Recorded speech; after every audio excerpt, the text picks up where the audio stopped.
Hello and welcome back to the Join Dota League Season 3 here on HeflaTV 2. This is going to be Game 2 of our Best of 2 series between No Earth Spirit and Top 5, with your casters being Grandis and Mike Loris. As far as Game 1 is concerned, No Earth Spirit had a pretty dominating performance with their 5-man pushing lineup. They picked a Pugna, and at the time it didn't really feel like it fit into their lineup, but they made their awkward lane work out for them. They ended up getting some kills, and they secured farm for the Pugna. So they're able to push down those towers. I think the biggest problem for top 5 was that the draft didn't gel the way I thought it would, especially with the Invoker going for Wex and then not looking for kills afterwards. His time to shine really never came, as there were very few spells actually thrown out by that Invoker. I think at the beginning of the game I would have said that top 5 coming into this series would have had a pretty nice advantage over No Earth Spirit just from what I've seen of the two teams.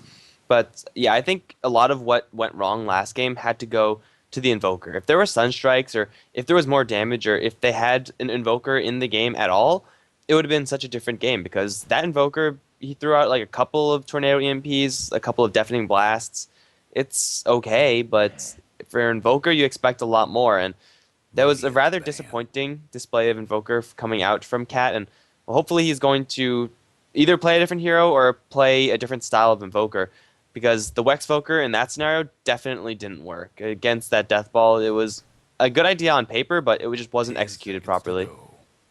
Well, this draft is going to start out a little different than what we saw last game, as the Viper's going to be banned out in the first stage, and the Lycan's going to be taken out, not available for teams to pick.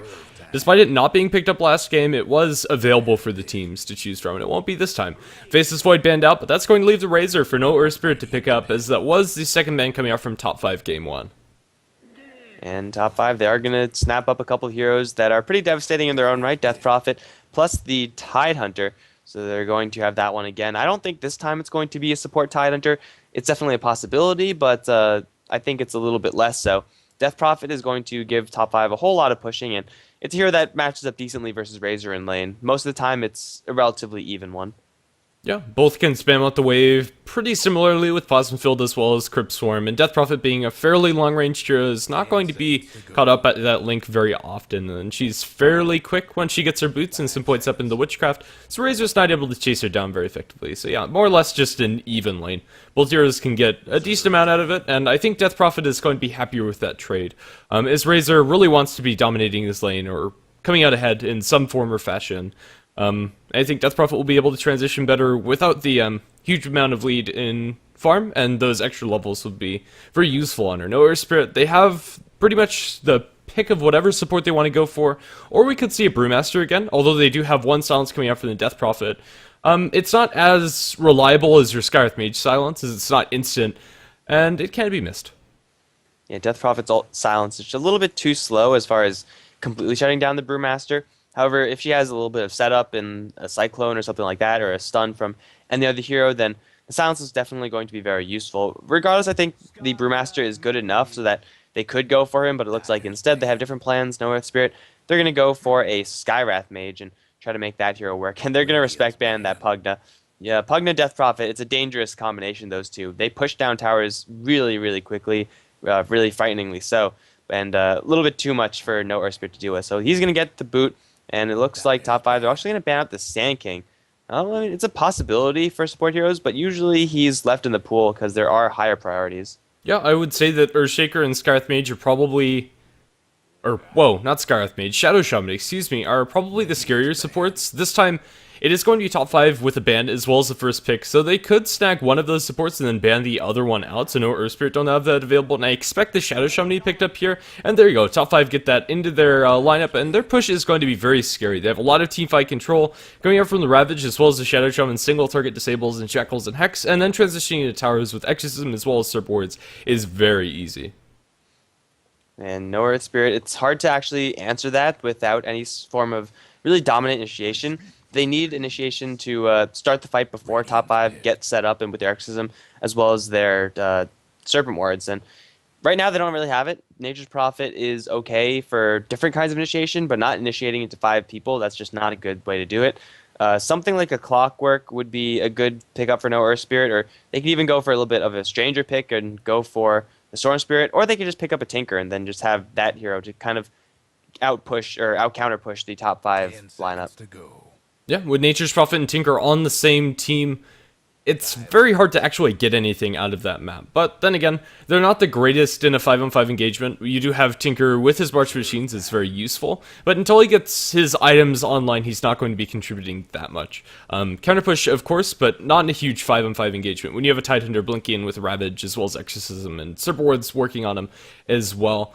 But Tinker wouldn't be an awful pick by any means. No Earth Spirit, their next support is going to be pretty interesting to see. I'm going to expect a Rubik, or something along those lines, but I'm not exactly sure, as there's nothing that screams it fits into this lineup perfectly. Sand King would have been nice for them, as Skywrath Mage is going to make up for the fact that Sand King can't get in range very easily. We're going to see Ember Spirit yet again from top 5. Shanks wasn't really able to get off of the ground with this Ember Spirit at all. He had the phase drums, and that's nice, but he never got the Battle Fury any big damage items. His play wasn't bad, however, and I think it warrants picking him up a second time. Yeah, got to give it a go again. With the Shadow Shaman to support, they are very capable of getting kills on the no Earth Spirit lane, assuming they actually have a decent lane going. Top 5 need another support, as do no Earth Spirit. So these supports are really going to determine how the lanes shape up, and that'll determine how well the Ember Spirit does. If top 5 get a really nice lane, play the Ember Spirit super defensively and get him the farm, then they should be happy with that. Because once the push starts happening, Ember Spirit most likely will not want to participate that much in it. Maybe if it's in his lane, but I don't think he's going to be teleporting around with the Death Prophet Shadow Shaman trying to push things. He'll just be farming all the while, and he'll benefit a lot from that extra gold. So, no Earth Spirit, I think with this Ember Spirit pickup, it makes the Tinker a little bit worse, but it's still a viable pickup as far as counter push is concerned. Spamming out the middles, keeping the creep wave dead, might be what no Earth Spirit want to go for, but Ember Spirit versus Tinker is always a little bit sketchy. Yeah, definitely. I'm not sure what they're going to go for. It's actually going to be a Disruptor, a very peculiar support pickup. I wasn't sure exactly what they'd go for, and Disruptor is not a bad support by any means. The Glimpse is going to be useful, but it's not the greatest. I think more or less this is a pick for the Static Storm. The Silence that's going to come out in the Ember Spirit, as well as the Tidehunter when they jump in, is going to be very nice. The Static Storm, especially up against Tidehunter, is useful since he can't crack and shell off that Silence since it's reapplied in the AoE. I think it's a solid pick coming out from them. There's very few times where Disruptor is awful. Yeah, it's a decent enough support. A more utility-based support than a damage or lockdown-based support, because he has that glimpse, and it's usually the thing that he's focusing on leveling. Versus Ember Spirit, it might be relevant, but other than that, it'll just be used to keep people in line. Like, there's no Nature's Prophet on the other end, no Wisp or anything like that. And I don't think those heroes are going to come up, as Nature's Prophet is already in, and Wisp is definitely not going to be picked from top 5. But it's always a nice hero to have, especially against Tidehunter and Ember Spirit, just to have a silence at all. Together with the Skywrath Mage is going to make up for their lack of stuns a little bit, though I think it would still benefit no Earth Spirit a lot to pick up someone who can stun. They are going to have their pick of supports after this one in Mirana. It's going to be a very nice support for top 5, setting up for an arrow with the Shadow Shaman, and then pretty much killing off anyone from no Earth Spirit. Should be pretty easy. And no Earth Spirit, now they need silences and stuns even more with that Mirana pickup. Yeah, especially, let's see, Shadow Shaman might have a little bit of trouble setting up for those arrows from the Mirana. We might actually be seeing another support Tide coming out from top 5. Gush into Shackles and then follow up with the Mirana arrow could be a pretty solid combo. And then if they get Shadow Shaman early boots, they could roam around pretty effectively. I don't know. I'm not sure exactly how these lanes are going to settle down for top 5. I'm going to assume that that's a core Mirana, though. Or, no, a core Tide and a support Mirana. Yeah, I think that's probably a safe assumption. Really, the last game with that support Tidehunter was by far not the standard way to play the Tidehunter, and it worked out that time. It may work this time if they really want to go for it, but no Earth Spirit. They're going to say, no, we don't need any stuns, we don't need any silences, and they're just going to go for a Bristleback. Really tanky hero to have on the front lines. No Earth Spirit. It seems like their lineup is just so middle of the road. I think overall I like the lanes from top 5 a little better. I like the draft from top 5 a little bit better, assuming they don't run something and it gets completely shut down like the Wexvoker of last game. Yeah, it is going to be a mid Mirana, actually. Cat's going to be playing on that one, so unless they have a role reversal, this Mirana is going to be getting some farm here, and we're going to be seeing a Tidehunter with support. I wonder why they need the remake. Okay. Let's see. Looks like they're just having server issues, so we might be looking for an all-pick remake here. I guess we can introduce our teams and players before we go into that. Or maybe not. Let's see how fast this can go through. Yeah, I think we're just going to leave. Okay. We're out. Okay. There's the possibility that this might be something to do with the new update. I want to say it's unlikely, but things always get a little bit weird whenever a patch is released. They do, and there's stuff that they could be bumping around in that has unforeseen consequences. Maybe just fixing that Techie's Tusk bug screwed up the servers in some way. I don't know. Very peculiar to see this admin also getting server issues. Very weird. Yeah, I didn't check mine, but I don't know. No one was really moving, so it's hard to see right off the bat. Yeah. Oh, hopefully it's not a big problem. But yeah, as you said, I like Top 5's lineup a lot better than the lineup coming out from Bant or Spirit. It does feel very middle of the road. Their heroes are not bad, they're not great. They can do their job, but their job doesn't really cut it. It's not as clear-cut as Top 5's lineup. They have a lot of ways to take team fights as well as take the towers afterwards.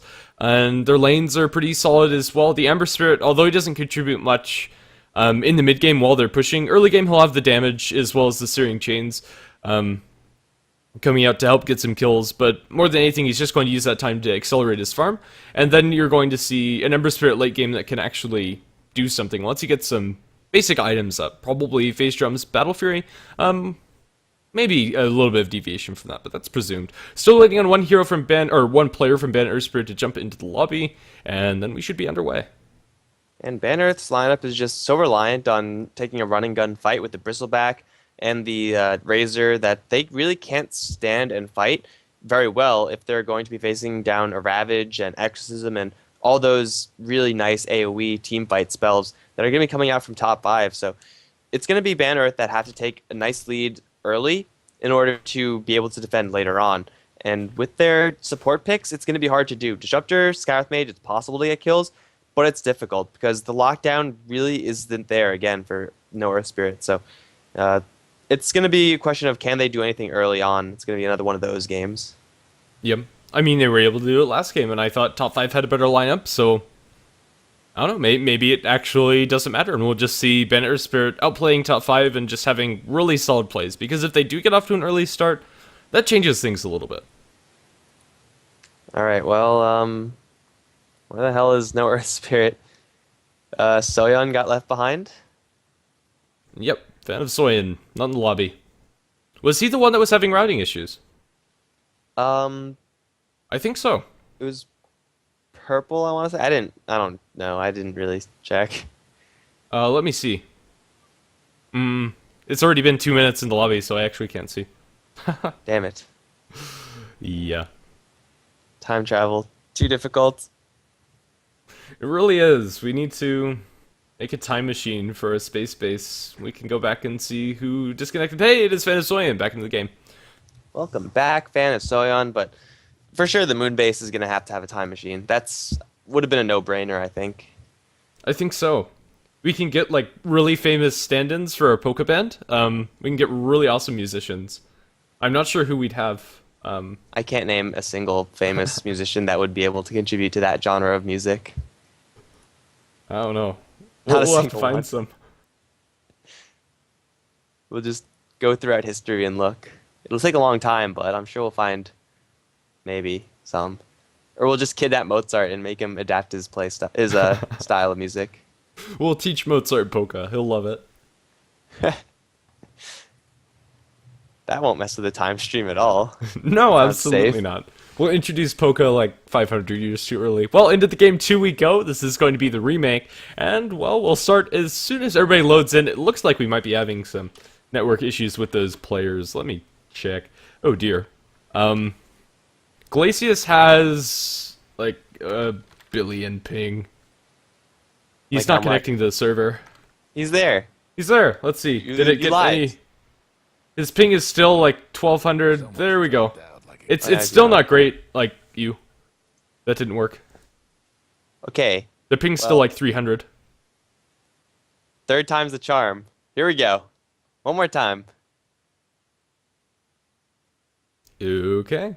I don't know. It always seems to happen with the American games. Like, there's always an update. There's always some stupid server thing going on. The players have terrible ping, and that's partially, I don't know, just par for the course for tournaments that are dealing with South American versus North American teams. There's just not a good server to play on. We don't have our Texican server yet. Yeah, and it works a lot better for Europe in general. Seems like I think it might be because Europe just has better servers. I don't know if that's a fact, but I want to think that's a fact because it seems like Europe would have better servers. I don't know. They're decent enough. I play on Europe servers pretty regularly, even though I'm from Texas, so they That work makes fine no enough. sense, dude. Well, no, a lot of the people that I know play over on Europe, so I just Oh. stack with them. I mean, the ping is pretty bad. It's like 150 on EU West, and Russia actually gets lower ping than EU West. It's like 140 there, and then US is 40 and 60. Maybe it's because Russian internet pipes go straight through the Earth instead of around the Earth. I think so. That might be it. Yeah, Valve with their I don't even know what you would call it. What kind of what kind of internet tube would that be? One that doesn't exist. I don't know. I don't know. Not sure what material you'd be able to go like straight through the Earth. That would be something. That would carry internet information. Yeah. We need a big tube made of internet stuff. Okay. Well, into the game we go. I have to get back in the mindset of actually casting. Well, on the Radiant side, we are going to have top 5 with Fly playing on the Death Prophet. We're going to have Shanks on return performance on his Ember Spirit. We're going to have Bob on the Tidehunter, whatever on the Shadow Shaman. That will leave last but not least Cat. On the Mirana, a little bit of a change of pace for Cat here as he's going to be playing a support. And on the banner side, we got Linda playing the support Skyrath Mage along with Glacius on the Disruptor. CSO is going to be handling the Nature's Prophet with Boots first. Fan of Soyeon going to be handling the Bristleback. And over towards the mid lane, it's going to be Alex on the Razor. So it looks like for now, Banner Earth is going to take a quick walkabout in their own jungle. Shouldn't be finding anyone. Laning this as a defensive tri-lane for the Bristleback. It's they're going to have to make rotations, and they're going to have to be very explosive with this lane. Otherwise, it does run the risk of just stalling out, and then Bristleback is just farming away and ultimately not farming towards anything that's really going to have a huge impact in the game. Yeah, I think that's probably going to be their biggest issues. Well, their heroes are pretty good at zoning out the Tidehunter. He doesn't have that much regen because he went for the boots first. Honestly, in this lane, I probably would have preferred seeing the Tidehunter going for just mass regen, 2 sets of tangos, a salve, maybe a stout shield. Who knows, Haystream picked up by the Tidehunter, or sat on by the Tidehunter. I think he'll pick it up eventually. Just going to wait a little bit longer till he can get the full duration out of that. The early wards coming out from both teams. The Dire have placed both of theirs up towards top lane ward. To get vision where this Tidehunter is going, as well as one spotting out this rune coming out from the Tidehunter. So even if Tidehunter does go for Gush, they will not be caught unawares, as the haste rune is going to be spotted out completely. The wards coming out from the Radiant, they only have one currently, and it is just the lane ward. No rune vision coming out from them, with the exception of the rune that was spotted out by the Tidehunter. So nothing really big lost there. I'd expect our first blood to probably be on bottom. If they're able to get Shackles on the Shadow Shaman, it should be a pretty straightforward kill in the Nature's Prophet, but currently CSO is playing incredibly defensively. Yeah, he's standing very far back and actually also checked this little nook in the trees over here, so he knew that something was up, and unknowns to him that something still could be up. He's being perfectly revealed by this Radiant Observer Ward, and CSO trying to get some intel now with the Treants. He's going to realize the fact that he only sees Cat in the area, and he has to respect the Shadow Shaman, because Cat really isn't a threat without the arrow setup. And this just passive being away from the map, from the Shadow Shaman, is actually being really useful for the top 5 side. It's getting the Ember Spirit, those levels, and the free time that I was talking about earlier in order to get everything he wants out of this lane. Yeah, I might like to see this Nature's Prophet go off into the jungle, although it's very difficult right now as he doesn't have enough. Tidehunter is getting gone on top. They're going to goom up with the Bristleback, and they might actually have enough damage here. They're chasing him down, and the Kraken Shell hasn't procced his shit. They get 4 stacks, and we'll back off instead of diving all the way. The static charge is not going to be enough from the Disruptor to get that kill, and he'll be able to back off. Bristleback was just taking too much damage. He's going to be salved up, so nothing really lost, per se, from Banner Spirit, and they zoned out the Tidehunter, so slight win for them. Radiant lost their courier? How? I Nature's don't know. Prophet does not have a point to TP. I have no idea what happened. He doesn't have a bottle or anything on the courier, but it died in the mid lane, so it must have been like delivering tangos or something. It makes no sense. In the meantime, Alex is going to chase down by Death Prophet. Very easy Crypt Swarm kill, so I guess getting some revenge for the death of the courier, but that courier death should not have happened since the courier wasn't even holding a bottle. If it was holding a bottle, I would understand, but it had nothing, so I don't know. Yeah. It's very peculiar. I wasn't expecting that to happen. If the courier was going to die, I would expect CSO to do that. And CSO has not seen a single creep worth of experience, and now he's going to get shackled up. That's not going to change anytime soon. It's now with the shackles and follow-up arrow. I'm not sure if they need the arrow. The chains aren't coming out, but the right click is enough. Gets body blocked by his own trans, and Nature's Prophet has nothing. He would have been better off just starting out jungling. And this game, it's a decent enough start for top 5, although top lane Tidehunter, he's going to get picked off by 2 supports. Did Bristleback do any damage there? I don't know if he did. That was just a connect field and damage from these 2 supports. That should not be happening.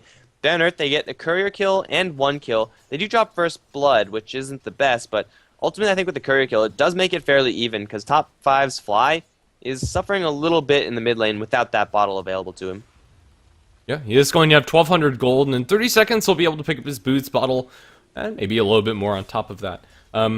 So Death Prophet is going to be able to pick up a little bit more momentum, but as you said, the Razor is doing very well in this lane, and without that extra mana regen, Death Prophet isn't able to use Crypt Swarm as much as she'd like, and is relying on her right clicks, which is really not what you want to be doing up against a Razor. Yeah, the right clicks will get you some last hits, but the Crypt Swarm harassment, plus being able to kill off creeps with that, is really what you want. And it looks like the top 5 supports have pretty much done their job to perfection. They force CSO out of the lane. This means Ember Spirit's going to be fighting 1v0. That means he's going to be holding on to a ton of gold, and now he's going to spend it all going for the phase boots. Pretty standard stuff from the Ember Spirit, not going to take any detours into a Hand of Midas or anything like that. So I do like that from Shanks, not playing it too greedy, knowing that at any second the supports from Ban Earth as well as Nature's Prophet could converge on him. But the fact of the matter is, Ember Spirit is getting a free lane, and Tidehunter not getting shut down as much as the Nature's Prophet, I would say. Oh, I would say so too. He is able to find his level 2.5, although he did give up a kill. So did the Nature's Prophet, both 0 and 1. Nature's Prophet is catching up a little bit inside the jungle, but yeah, Tidehunter, he's not getting shut down as hard. He doesn't have any Ancient stacks just yet over at his Ancients camp. He wouldn't be able to farm those up very efficiently anyway until he gets a couple more levels up. Mirana's sitting mid, potentially looking for an arrow, but the one who's sent out's the Death Prophet. She's outside of Crypt Swarm, but she'll be linked up. The Disruptor's also hanging around mid. Yeah, I don't think anything's actually going to happen unless Cat gets a very nice arrow. He's already thrown 1, and now going to look for 2 eventually. They're going to go up on top, though, while that's happening. Tidehunter trying to run around his tower. He's going to get some TP support, but the Kraken Shell not proccing just yet. Nature's Prophet also going to come in to join the fight here. Tidehunter will, get some really nice blocks as he does hide in the tree. They can't kill him off. Whatever, though, is going to be a target focus. Bristleback is going to run forward and will kill off the Tidehunter, but now the chains from Shanks. He's going to come in and do a lot of damage, but where did he go? I think he got glimpsed back. Tidehunter is still alive. He's running off to the right. Bandasoyan, without the damage to kill him off, Tidehunter will run into the Razor. That's going to be the death of the Tide, finally. But in the end, it is, at the end, a 3-for-3 ultimate score. The top 5 side had to spend 2 TPs to do that, though. So it might have favored Ban Earth a little bit more because of that. Yeah, I don't know. A very tanky Tidehunter with 2 points up in the Kraken Shell. They did no damage to him when they had the Anchor Smash debuff onto him, and he survived for a lot longer than I thought he would. I followed him probably too much in the team fight as I missed a kill on the backlines. We are going to have Mirana eating a little bit of harass in mid. Looks like she just tanked a plasma field. But yeah, Bristleback caught it in a very compromising position. Although he didn't die, wasn't able to do anything. He was very low on mana. And that Tidehunter is playing the elaborate bait role. Nature's Prophet is going to jump in onto Shanks, although I don't think he knew Shanks was there. Now Shanks is going to turn this one around. Has the guard, but he doesn't have enough mana to go for the chains. If he had more mana, that could have been a very easy solo kill for the Ember Spirit. Unfortunately, it's the mana issues that Ember Spirit is going to run into without going for that bottle as he normally does. So he's going to be forced to deal with that, and it'll ultimately lead to no kills. But 3-for-3, Ban Earth do end up tying it up right now. They're going to really struggle against this Tidehunter, though. But killing him off, that seemed like such an easy get in and get out kill. But top 5, they survived, helped the Tidehunter survive for so much longer. And if Razor wasn't there, I think the Tidehunter would have been just fine. As they now go for an arrow into Alex, will miss. That was pretty close by Cat, and so that's going to be the Razor surviving. Yeah, Razor completes himself up the buckler. I think he's saying that to himself on the courier, as well as recrowing in his bottle. He's doing a lot of damage from his Ember Spirit Illusion. He's just playing Ring Around the Rosies with him. Alex finds himself 105 damage, and that's going to help him CS, although not for very long. He is maxing out that static link after the Plasma Field. No points in ult just yet.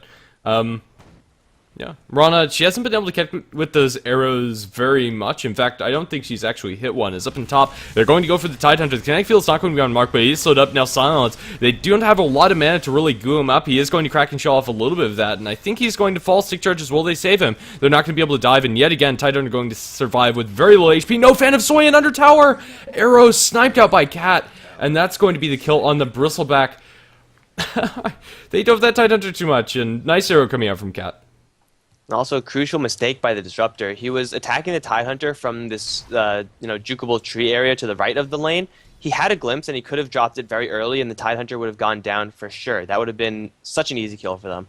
But he got blocked by the trees, and he could have eaten his way through. He could have used the glimpse a little bit earlier. He could have done so many things in order to secure that kill for his team, but ultimately he just wasn't in range for that low-level one glimpse. And that let the Tidehunter get all the way back, and it ultimately led to the death of the friendly Bristleback for him. So Glacius kind of goofing up there, and Disruptor, it looks like that it will continue to be a problem as he does put his second point into the Thunder Strike. So a little bit more damage-oriented.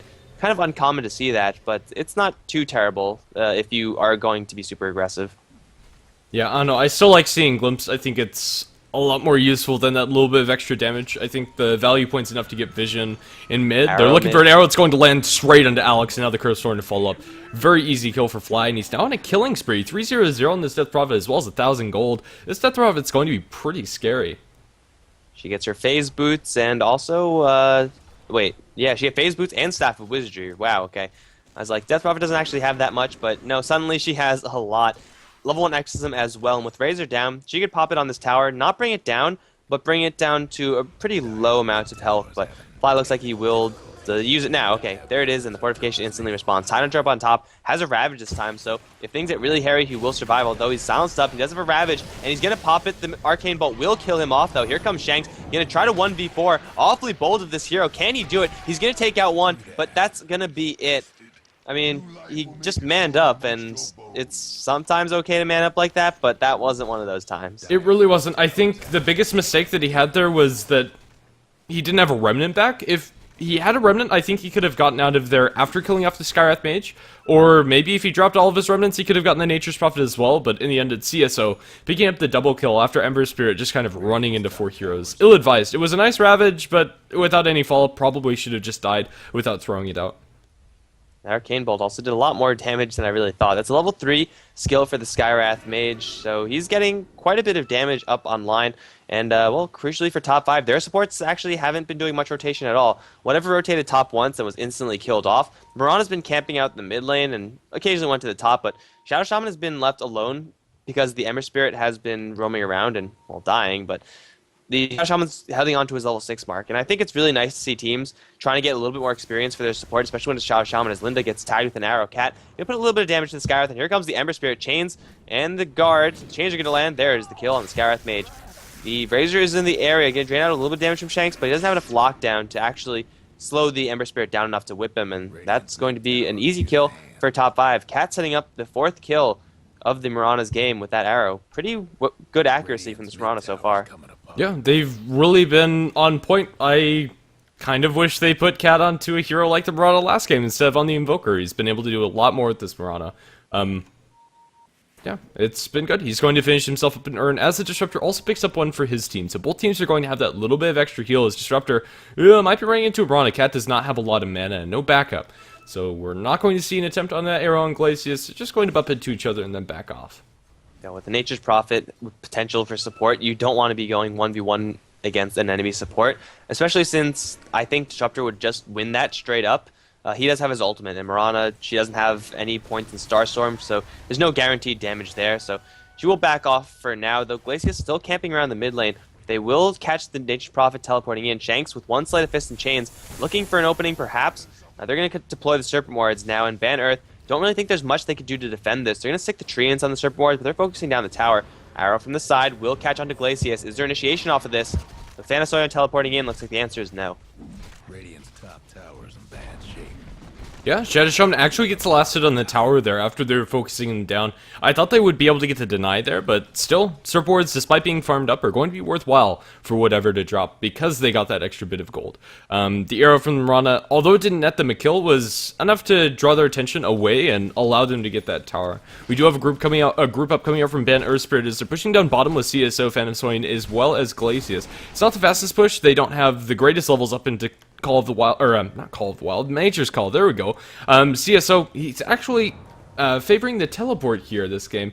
Not a huge fan of this, to be honest. He's been playing reasonably well as far as TPing in to help, but I just think the pushing power coming out from Nature's Call is a little bit too good to pass up. In Ban Earth, they're not fighting as much as you would really like to go to fight when you have that much teleport. When you are going for this build, you want to be fighting constantly, and this is a kind of skill build that I expect to accompany the Mass Null Talisman build, but so far the fighting has been rather restricted, and Nature's Prophet helped out where he can, but ultimately not too much. I just like to point out the Bristlebacks build. He is going for a very regular skill build, but he's holding out to 2 Robe of the Magi. This could be an Orchid for him, or it could be the workings of something like a Blade Mail and Power Treads at the same time, but if he does go for the Orchid, it'll be a very unconventional item to see on the Bristleback. Yeah, well, actually not opposed to the Orchid actually this game. The extra silence will be very useful up against the Ember Spirit as well as potentially more lockdown for the Tidehunter. It will give them a lot of damage, and Bristleback, it'll completely fix all of his mana issues for the rest of the game. It's very peculiar, but it's not the worst by any means. I think just tanking up is probably your best bet, and if you want to go for damage, maybe something like an Armlet. But yeah, Phantom Swain, let's see what these are going to be. It could just be like a Drums, Blade Mail, and then Power Treads or something. No, one is going to be Power Tread, so it looks like he just wanted that little bit of a jump of intelligence, as he will complete the Power Treads with the Intelligence piece, Robe of the Magi, instead of the usual Belt of Giant Strength. So it might be an Orchid down the line. I think it would have been a pretty nice item to have, but it looks like he will play this one a little bit more as a vanilla Bristleback, as they are going to start to lose their mid lane. Now in deny range, and Fly should commit to this one fully. They're going to go in. The silence is there, though. Ravage will be deployed, will hit onto 4 heroes, but there's no follow-up just yet. There's a Mystic Flare being dropped to whatever, dropping him pretty low, but this Exorcism is still going as CSO does teleport right behind, but he's getting eaten alive by Spirits, and Fly with another Crypt Swarm will kill him off. 2 for 1 so far. Shanks still very healthy, will land Alex in the chains. A couple Serpent Wards still fire on him. That'll be the death of the Rage. Phantom Soyon now wants in. Doesn't really want to go in. He's going to go down to the Serpent Wards. That's a 4 for 1 trade in favor of top 5, and now jump forward for the Skywrath Mage. They're not going to find him, but they should be able to put a lot of hurt onto this tier 2 tower. Yeah, that fight went really well for top 5, mostly because it was all focused around those Serpent Wards. They just did a whole lot of damage. When you're, I don't know, fighting into the Serpent Wards as well as Exorcism, there's very little you can actually do to keep alive. The Tidehunter, he got a decent Ravage off, and, well, although he fell after that, it was enough in order to secure top 5 victory there. And tier 2 tower, although it's not going to fall, it's going to drop about a third of its life points for very little commitment coming up from top 5. Yeah, I think a crucial part of that fight was the lack of kinetic field, keeping everyone within that silence. It slowed down the Tidehunter for like a second, but that's about it, and he got his Ravage off anyway. Really want to keep their Tidehunter there so the rest of your team can focus him down and kill him off before he gets that Ravage off. That's the dream.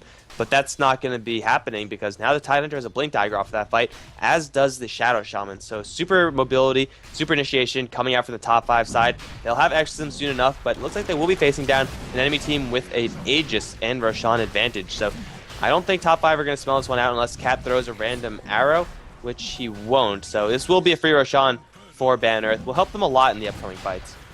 Yeah, for sure.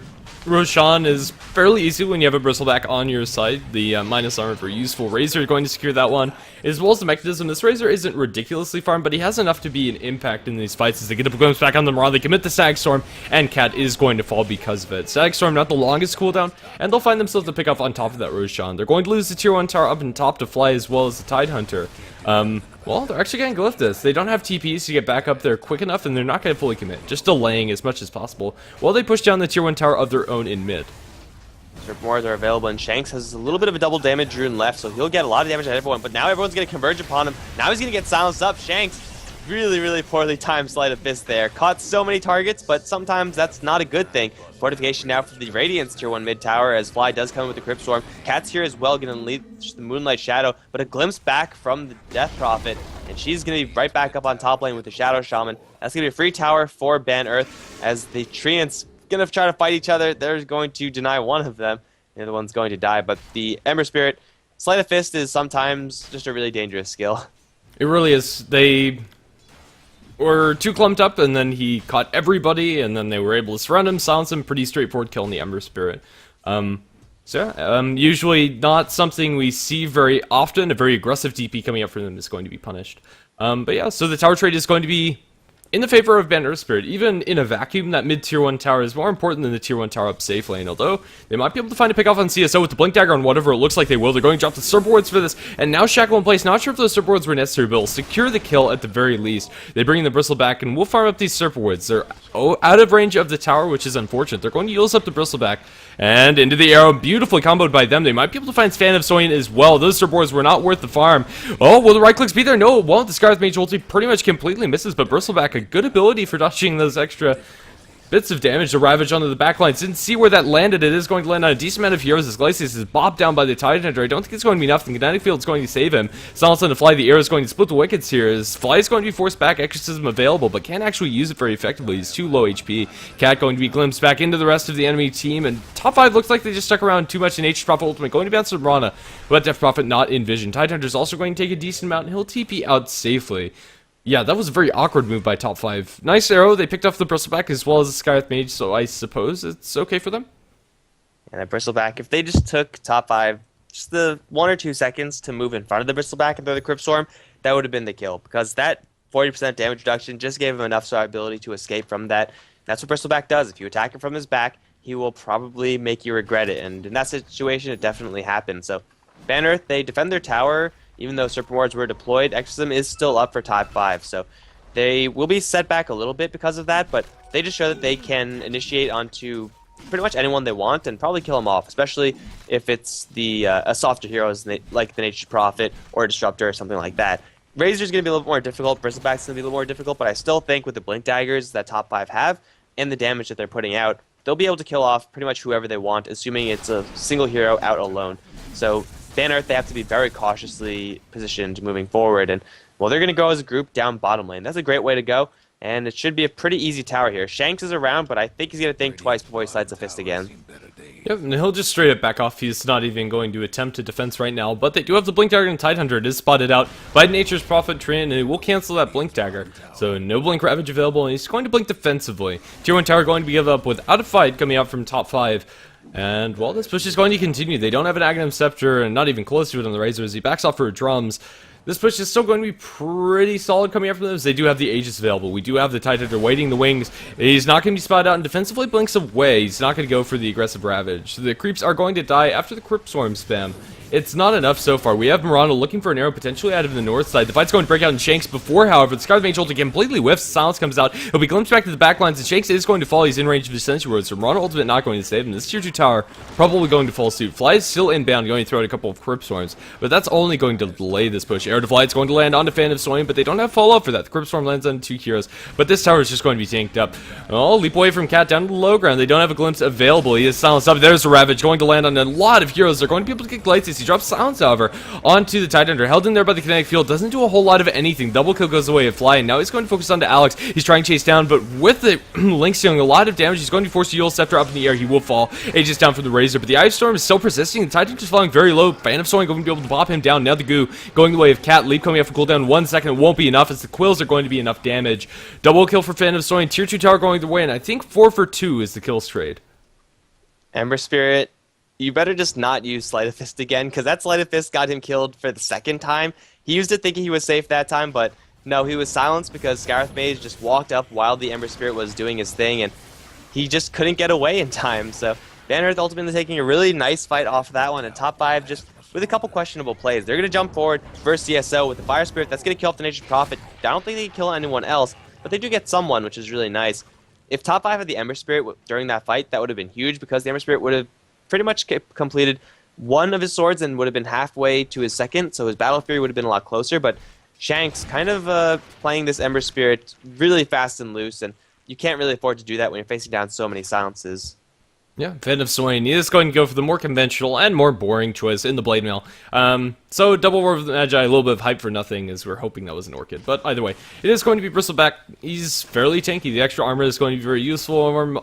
And with no BKBs on the side of top 5, especially on the Death Prophet, who's going to be doing exorcism damage whether she wants to or not to this Bristleback, it could be a pretty strong point of the fight for Ban Earth Spirit. Yeah. Or probably... What? Go ahead. Oh, nope, you... Okay. I don't see the top 5 side killing this Bristleback anytime soon. They're going to need to focus so much fire on him.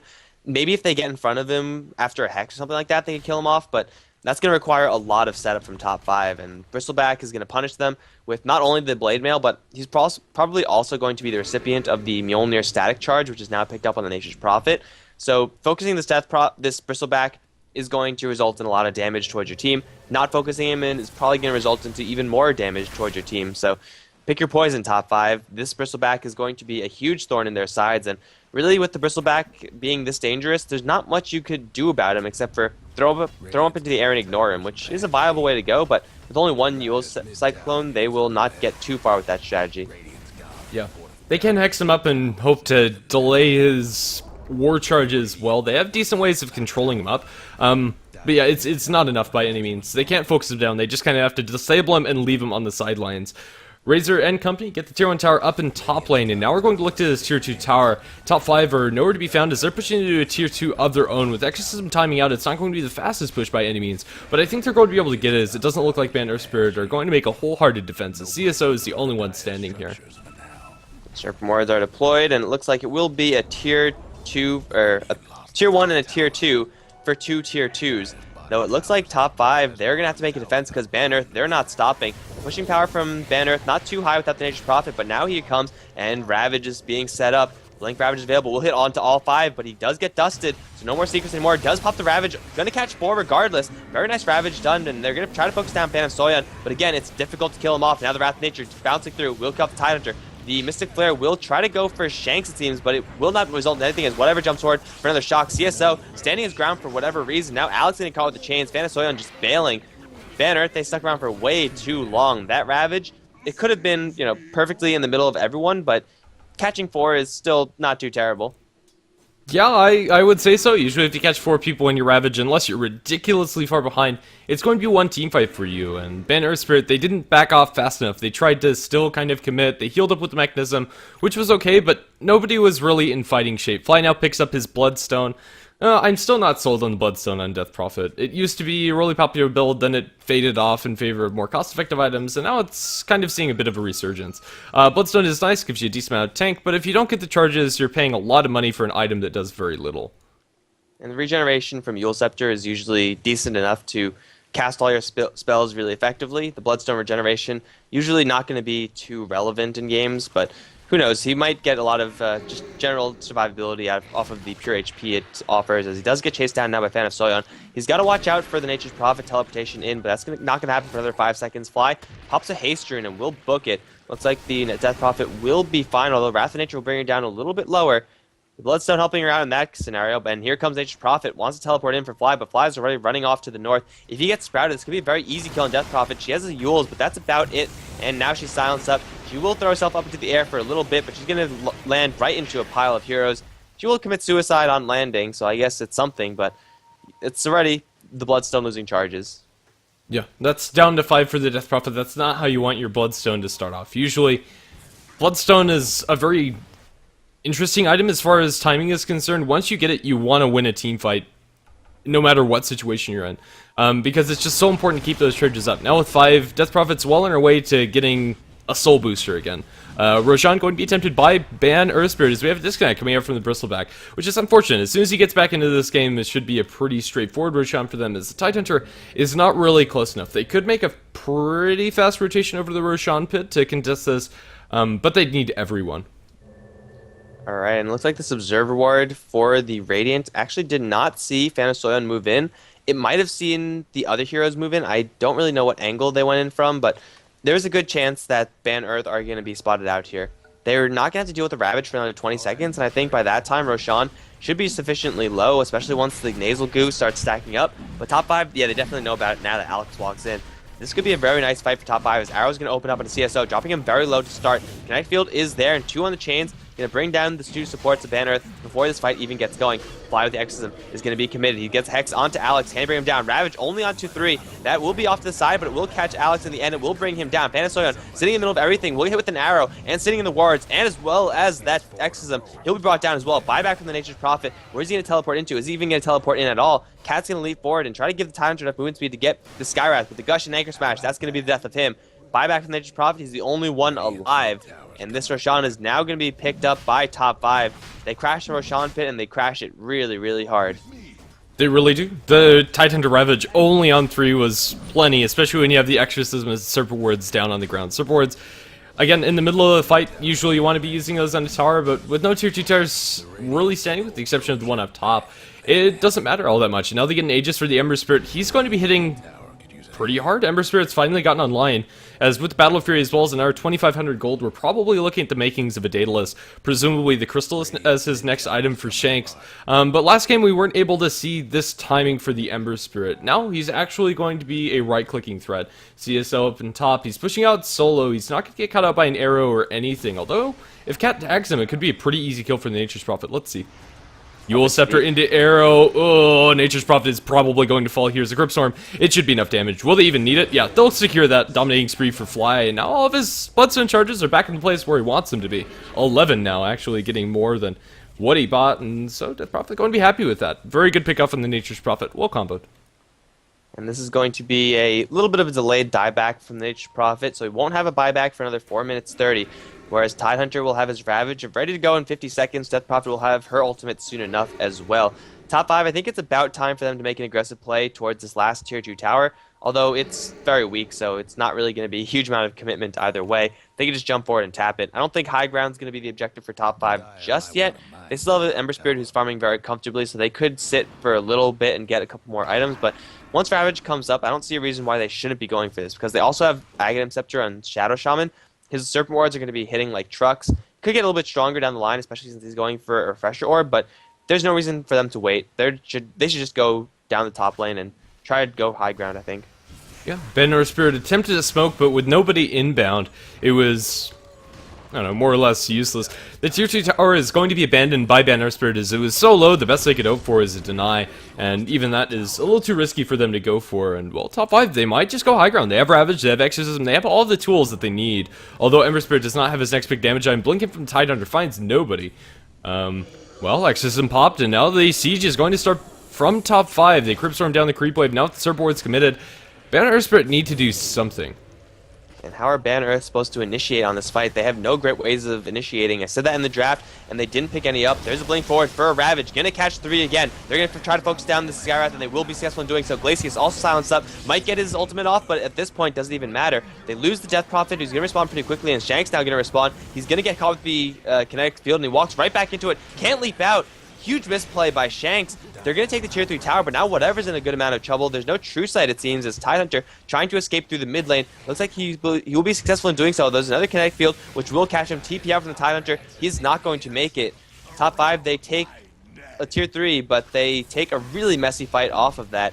The Ravage initiation, it caught 3 heroes, but I don't think it's really what top 5 wanted to do. They wanted to wait until Ban Earth initiated onto them and then take a fight. Initiating with the Tidehunter, I think, was a mistake.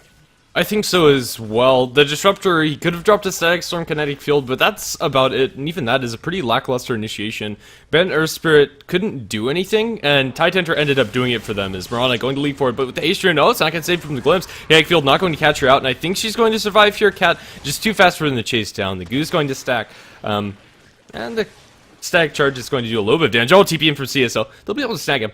Well-positioned TP from the Nature's Prophet. And Ban Earth on the crackback now. They have the Aghanims up on the Razor, so their pushing is going to be pretty intense as well. And they don't have to worry about a Ravage, not for another 69 seconds. Fly's going to throw a couple of Crypt Swarms, it's going to be very annoying. But the Razor and the Bristleback could tank this up very, very easily. Glimpse available for the Death Prophet, though. Looks like it's going to be the Ember Spirit to do the damage to mostly everyone. Kill off the Creep Wave. And now they're on the chase. Ember Spirit going to jump forward first. He will, once again, Sleight of Fist. And they're going to bring down Skywrath Mage once again very quickly. The ultimate does get dropped, though, dropping Shanks pretty low. It's the Death Prophet who's doing the most damage. Now thrown up into the air with Exorcism, still ticking away. Serpent Ward's also deployed as Tidehunter is going to back off at lowest HP. Panasoyon getting chased down by the Spirits. He's going to eat alive. CSO as well. Crypt Swarm not available. He throws a silence onto no one. He could have just blindly threw it up the hill, but I guess he didn't know where anyone was. They get 3 kills, top 5 on Ban Earth. They don't have the Serpent Wars, and they don't have the Exorcism though, so they can't really lead this into anything else. Yeah, it looked pretty similar to how the last fight went for top 5, but this time it's Ban Earth Spirit. They get the tier 2 tower, and then I don't know, they just stick around a little too long. They were able to initiate with their Ember Spirit. He's doing a decent amount of damage. Now with the Crystallis, and well on its way towards the Daedalus, with the recipe online for that one. Still 1,000 gold away, but once he has that, Ember Spirit's going to be hitting quite hard, and I don't know, hitting those Sleight of Fists on multiple units is going to be a good thing now, as he'll probably take somebody with him with that vast amount of cleave damage. The Death Prophet is going to tank up quite a bit with this next pickup. She has the Heart of Trask, although her armor isn't that great, especially when you have it getting worn down by the Bristleback and Razor. I'd expect the Shiva's Guard as their next item pickup. It's still going to be pretty good to keep her in the front lines of these fights. Yeah, or once she gets the plate mail, she'll be very happy with her position. She just needs something, because when you're dealing with Goo and you're dealing with the Razor, you can't afford to just be happy with 7 armor. It's just not going to cut it, especially when you're getting enough gold to have the option of buying something to prevent against that. So that'll be, I expect, the next big pickup for the Death Prophet. And top 5, I said before that they should be going for a high ground push, or they could wait. I think after those couple of fights, they're going to be more inclined to wait until Shanks gets his Daedalus, and then probably, I want to say, a BKB. The silence is just too crippling for him. If he gets silenced, he will be easily brought down by Ban Earth, and he needs to be able to dodge that and then just do Ember Spirit things, keeping elusive and staying alive through that. And that might be what they want to do, or they could just YOLO push up top once they have the Ravage again, and they do have that available.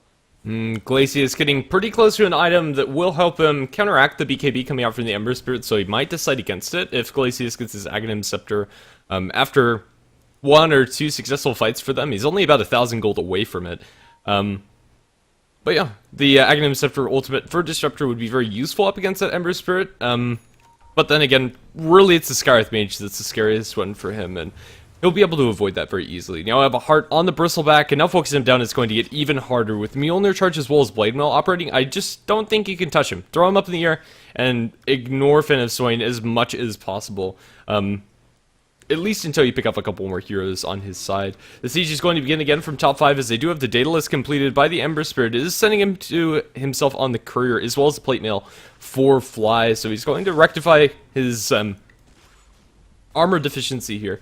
And now, up in the high ground, it looks like they're going to go. They pop a Crypt Storm, then back off as Kagasa Shot's going to hit onto Fly. You get a chains onto the Skyreth Mage and pick him off with an arrow. A nice combo coming out from those two, and that'll make this fight a little bit easier for them. A lot of damage comes up from the Skyreth Mage, and now Bristleback going to be attacked by the Ember Spirit, and now they find Glacius inside the trees. No ultimate going to be available. He's silenced up, and now the Ravage comes out, catches everybody that's still alive, and now Alexi being ripped to shreds by those Serpent Wards, and now the Exorcism still acting. Phantom Swain's tanking on the front lines, but they can't do anything. Now they focus on CSO. A solo Bristleback is not going to be able to defend against this push. Only buyback on the Razor is going to be forced to buy it. He uses the mechanism immediately after coming back and is linking up Fly. Fly's losing a lot of damage, and the Exorcism Spirits are flying back to him. He's doing very little of his own. Jump in, doubles chains coming out. Now the arrow going to fly, going to land squarely onto Razor. They don't have enough just yet to bring them down, but now with the Hex as well as silence onto Alex, they're going to lose Alex, and that's a dieback for your Razor. Phantom Swain, they're not focusing down the buildings at all, but the Serpent Wards are doing that for them, so they can afford to, I don't know, fountain camp them? I don't know, that crit just blows up the Skyreth Mage. Fly is sitting in the enemy fountain. He doesn't heal himself up or anything. Just casually tanking the well, you know. Trying to force out a GG again. We saw this last game. Arrow going to Fly, going to land on the Phantom Swain. Glimpse back onto the... excuse me, Death Prophet. The Yule Scepter comes up as she is able to still use items. It's going to lay a lot of that damage. Fly's going to be fine. Phantom Swain might not be so fine as he is hexed up and now shackled. He has the Blade Mail on. It's not going to dissuade them from focusing him down. They're not in front of him, but they still have enough damage. The only survivor is Glacius. Buyback available for Nature's Prophet and Skyreth Mage. Probably not going to be necessary as they're coming back shortly enough. But yeah, a very weird move by top 5 that isn't punished as they survive throughout the entirety of that dive.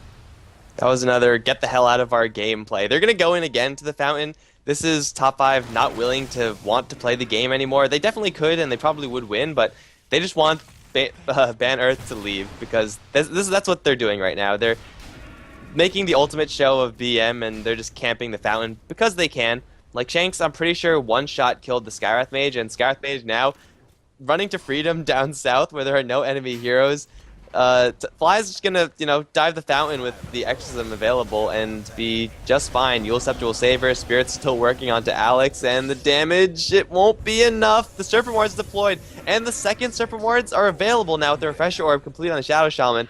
But this game is over. Like, Banner, they're legitimately getting fountain camped, more so than I ever seen a team get fountain camped before. And they just can't do anything. They're just getting constantly fed upon. Fly might go down to the Blade Mail, but the Blade Mail will time out at the worst possible time. Now they're going to get Shackle onto Fan of Soyeon. They're not attacking him from his front, but I don't know if it's going to matter. He'll be brought down. Ban Earth, just tap out already. It's over. Please. Yep, there we go. It is going to be a tap out, potentially giving Ban Earth a little bit of their own medicine, as we saw that kind of coming out of Game 1 from them. But yeah, it was really close up until the end. The team fighting potential, and I think just the all-around draft coming out from top 5 was more solid than the one coming out from Ban Earth, and I think that's really what tipped the scales more than individual play. I mean, the plays were there, especially coming out for the Mirana. I think she's my MVP for this game. Kat landed some really nice arrows, despite her kill score not looking very flashy, being involved in a lot of that and being pivotal for top 5. Yeah, either way, that's going to round out this best of 2 series. It's going to end 1-1. Kind of unsatisfactory. I'd like to see game 3, but I don't know. What can you ask? It is a best of 2. Yeah, and I said it during the first game that one of these losing streaks will be broken. Not as much with the 1-1. So I guess both teams get a taste of victory, but only a very slight one. I think this might actually just be it for HeflaTV 2 for tonight, guys. And quickly check the schedule, but I don't believe we have anything else planned. It is decently late here. It's not too late, but we're going to be probably shutting off the stream after a little bit of commercials and a couple of songs here and there. But yeah, that should be it. If you guys enjoyed the cast, then be sure to hit that follow button right below the screen, and also go to HeflaTV 1 and HeflaMoke, where all the English coverage is going to be provided. And if you want to follow us a little bit more in depth, facebook.com, twitter.com/HeflaTV. The VODs will also be up on youtube.com/HeflaMoke. I'm Mike Loris. He is Grandis V. I hope you enjoyed our casting, and do you have anything else to say? Thanks for watching. GG to both teams. GG, guys.